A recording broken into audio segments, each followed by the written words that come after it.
November 16th, 1951. Portsmouth Harbor lies under a gray morning fog. Captain Dennis Campbell climbs the gangway to HMS Illustrious, a worn leather briefcase in hand. Inside, a single sheet of paper, a simple sketch. A flight deck angled 10 degrees to port. It doesn't look revolutionary, but that sketch, that one defiant idea, would soon save more lives than any weapon system in naval history. What Campbell doesn't know is that his idea will be rejected, mocked, and nearly buried. What he does know is that pilots are dying. A crisis at sea. In the past year, the Royal Navy lost 43 aircraft to landing accidents, 17 pilots dead, dozens crippled, every single crash in the final 30 seconds of flight. The Americans were suffering even worse. In 1951, the U.S. Navy logged 776 Class A mishaps, fatal crashes, or total aircraft losses. That's more than 2 per day during peacetime. The jet age had arrived, but carriers hadn't caught up. On straight-deck carriers, landing meant threading a needle at 140 miles an hour. Miss the arresting wires, and you hit the barricade, or worse, the parked aircraft ahead. The F9F Panther landed 40 knots faster than the old prop planes, and its engines took 7 long seconds to spool up, 7 seconds between life and death. Every pilot, every engineer, every admiral knew the truth. Carrier aviation was reaching its breaking point. Jets were the future, but that future was killing men in the present. The problem nobody could solve.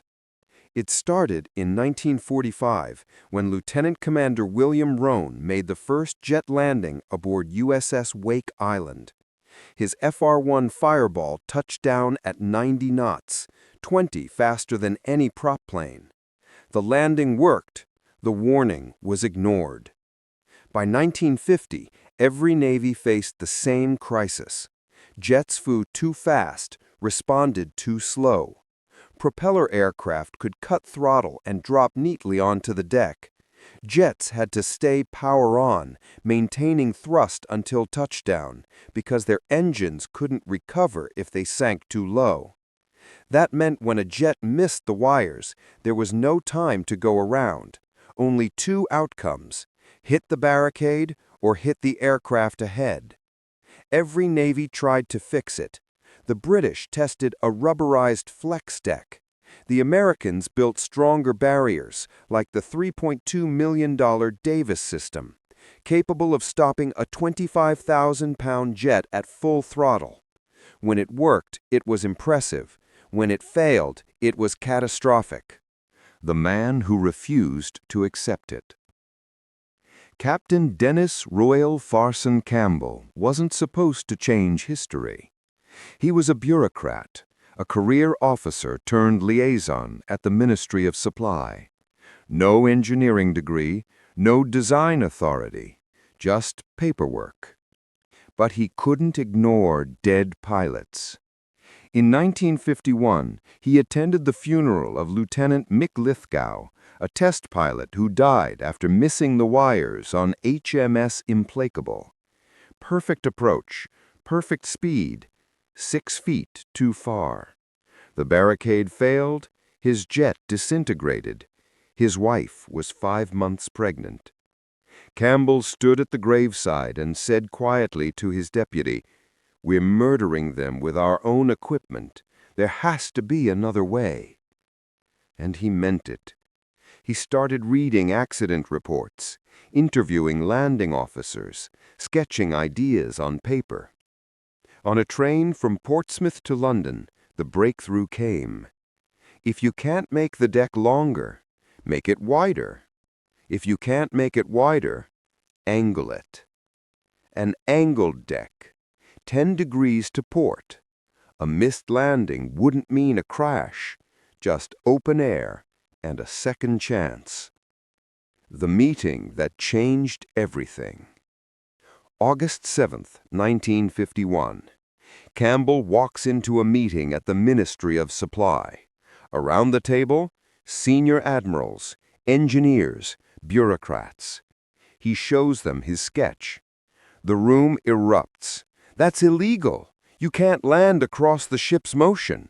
The drift will kill the pilots. The objections pour in: physics, maritime law, tradition.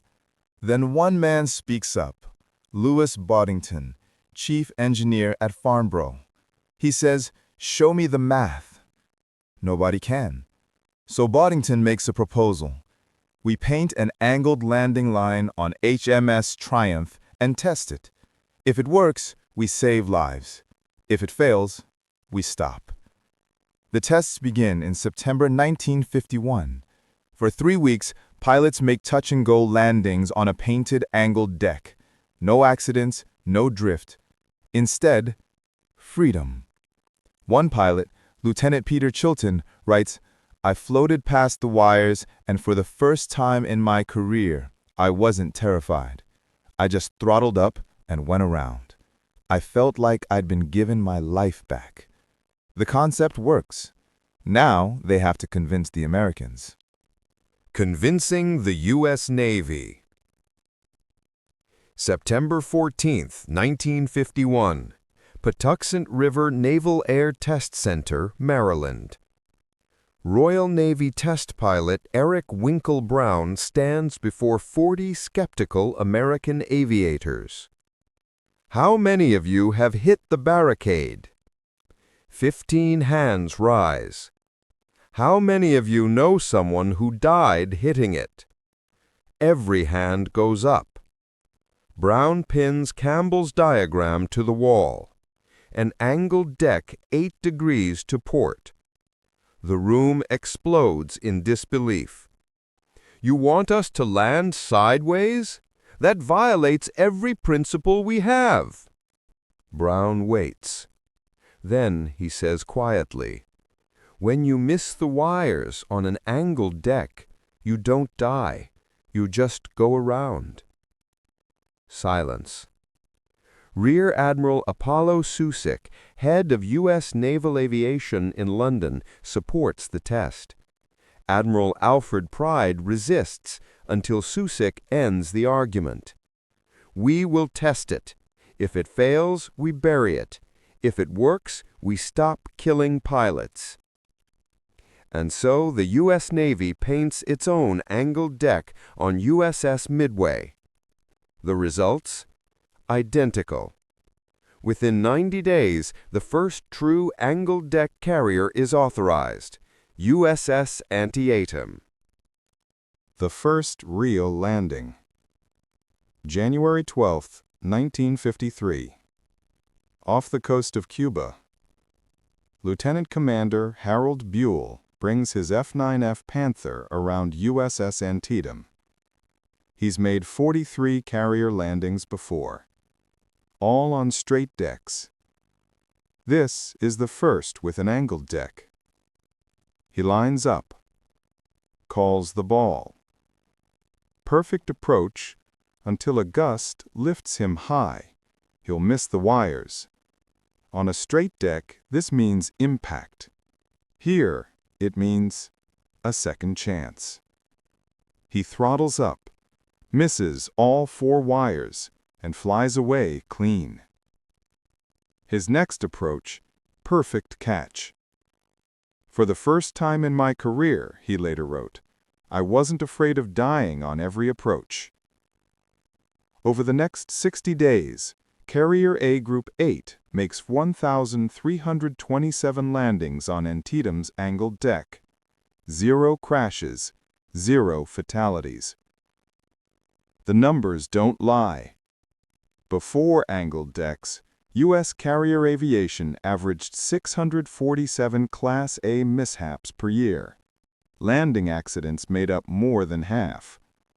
After, that number fell by 75%. Barrier-related fatalities dropped 80%. The British converted HMS Ark Royal in 1955. The French Clemenceau followed. By 1957, every major navy in the West was switching to angled decks. Even the Soviets adopted the design by 1959. Captain John Moore, U.S. Navy, put it simply, "I made 947 carrier landings. I boltered 62 times. On a straight deck, those would have been 62 crashes. Instead, I just went around. I'm alive because of Dennis Campbell." The man behind the line. Dennis Campbell never sought fame. He was promoted to Rear Admiral in 1954, awarded the CBE in 1957. He kept the citation in a drawer.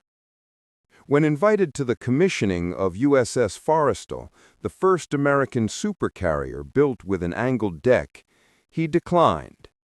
He was attending a funeral for a pilot who'd once served under him. He retired quietly in 1960, later working on early vertical takeoff jets. Colleagues remembered one thing about him. He always asked, "What happens if this fails at night in bad weather?" He died in 2000 at age 92. His obituary was 4 paragraphs long. The legacy.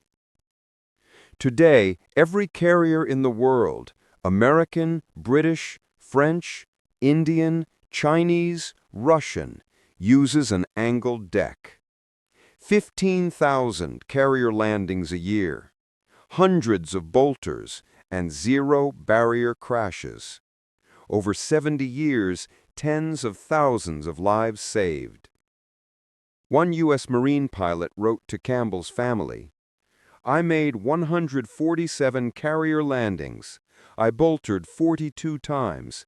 That's 42 times your father saved my life." Dennis Campbell wasn't a genius engineer. He was a bureaucrat with a sketchbook and a conscience. He saw a problem everyone accepted and refused to accept it. His simple, defiant line on a page changed the course of naval aviation forever. Because sometimes history doesn't belong to the loudest voices or the highest ranks. Sometimes it belongs to the one person who just won't shut up when good people are dying for a bad design.